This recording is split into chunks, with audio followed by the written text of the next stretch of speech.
எப்படி இருக்கீங்க? இன்னைக்கு நான் கவலைக்க சொல்றேன். அதோட ஹெட்டிங் டெய்லி கேலண்டர். ஒரு வீட்டில் நியூ இயர் ஆச்சா, அங்கிள் போய் ஒரு டெய்லி கேலண்டர் கொடுங்க அப்படின்னு சொல்லி வாங்கிட்டு வந்து வீட்டில் மாட்டினான். அதை ரசிச்சுட்டு அவன் ஆஃபீஸ் கிளம்பி போயிட்டான். போக போக போக போக அடுத்த நியூ இயர் வந்துச்சான். அடுத்த வருஷம் நியூ இயர் வந்தோடனே அந்த கேலண்டர் ஒரு பேப்பர் கூட கேட்கல, அப்படியே புதுசு போலயே இருந்துச்சான்.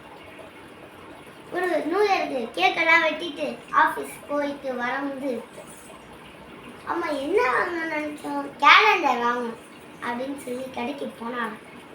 கடைக்கு போய் ஒரு டெய்லி கேலண்டர் கொடுங்க அப்படின்னு சொல்லி மறுபடியும் வாங்கிட்டு வந்து அதை பழைய கேலண்டர் இருக்கிற போன வருஷம் கேலண்டரை கலட்டி புது கேலண்டரை மாட்டி அதை ரசித்துட்டு அந்த பழைய கேலண்டர் இருக்குல்ல அதை தூக்கி குப்பையில் போட நடந்து போயிட்டு இருந்தாங்க.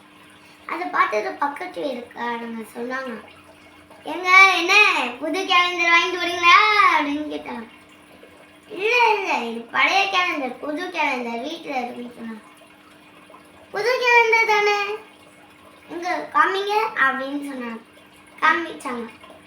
போன வருஷம் டேட்டு 3ஆம் தேதி, போன வருஷம் வந்து ஒரு மாதம் 23ன்னு இருந்துச்சு. 2ஆம் தேதி 23ன்னு இருந்துச்சு போன வருஷம் கேலண்டர். அப்போதைக்கு இதை பார்த்துட்டு, ஏங்க போன வருஷம் கேலண்டர் இன்னும் ஒரு பேஜ் கூட கிழிக்கிறீங்க, நீங்கள் என்னதான் பண்ணிட்டு இருந்தீங்க அப்படின்னு கேட்டாங்க.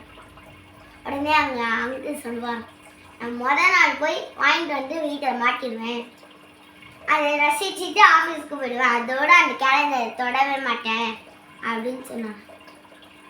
ஏங்க கேலண்டர் ஏன் உங்கள் வீட்டில் இருக்குன்னா, அதில் இருக்க டேட்டு தினமோ கிழிக்கணும், என்ன நாள்னு பார்க்கணும், இன்னைக்கு என்ன நல்ல விஷயம் என்ன கெட்ட விஷயம் அப்படின்னு ஏதாவது பார்க்கறது தானங்க பள்ளி லீவா, இன்னைக்கு யாருக்கு பிறந்த நாள் அது போல் பார்க்க தானங்க கேலண்டரு.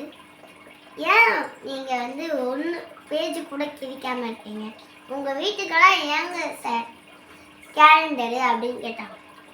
வீடுனா கேலண்டர் இருக்கணும், ஆனால் நான் என்ன பண்ணுறது அப்படின்னு சொன்னாங்க. இனிமே நீங்கள் தினமும் காலையில் எழுந்திரிச்சு மூஞ்சி கழுவிட்டு ஃபஸ்ட்டு போய் கேலண்டரை கிழிச்சிட்டு இன்னைக்கு என்ன நாள் அதெல்லாம் தெரிஞ்சுக்கிட்டு தான் நீங்கள் ஆஃபீஸ் போகணும்னு சொன்னாங்க. சரின்னு இதை கொண்டு போய் குப்பையில் போட்டு அன்னையிலேருந்து தினமும் காலையில் எழுந்திரிச்சு மூஞ்சி கழுவிட்டு அந்த கேலண்டரை தான் பார்ப்பாங்க. பார்த்து கிழிச்சு என்ன டேட்டு என்ன மந்த்து என்ன வருஷம் என்ன நாள்னு பார்ப்பாங்க. பார்த்துட்டு தான் போவேன். இந்த ஆஃபீஸில் இன்னைக்கு என்ன நாள் கொஞ்சம் சொல்ல முடியுமா அப்படின்னு கேட்டோன்னே இவர் எல்லாத்தையும் சொல்லுவாராம். பரவாயில்லையே இத்தனை விஷயத்தை தெரிஞ்சிருக்கீங்கன்னு பாராட்டுவாராம். இவங்க அப்போ தான் இந்த அங்கிள் நினச்சிப்பாங்க, இந்த பக்கத்து வீட்டில் இருக்காருங்க இவ்வளோ நல்லது பண்ணியிருக்காங்க அப்படின்னு. இந்த கதையிலேருந்து நம்மளுக்கு என்ன தெரியுதுன்னா, கேலண்டர் ஏன் இருக்குன்னா, வருஷத்தில் எத்தனையோ நல்ல நாள் இருக்குது, அதெல்லாம் தெரிஞ்சுக்கதா கேலண்டர். நீங்கள் கேலண்டரே கிழிக்காமல் புதுசு தான் இருக்கணும், புதுசாக தான் இருக்கணும், நம்ம வீட்டில் எல்லாத்தையும் புதுசாகவே இருக்கணும்னு நினச்சிங்கன்னா உங்கள் வாழ்க்கையில் என்ன டேட்டு கூட தெரியாமல் தான் நீங்கள் இருப்பீங்க.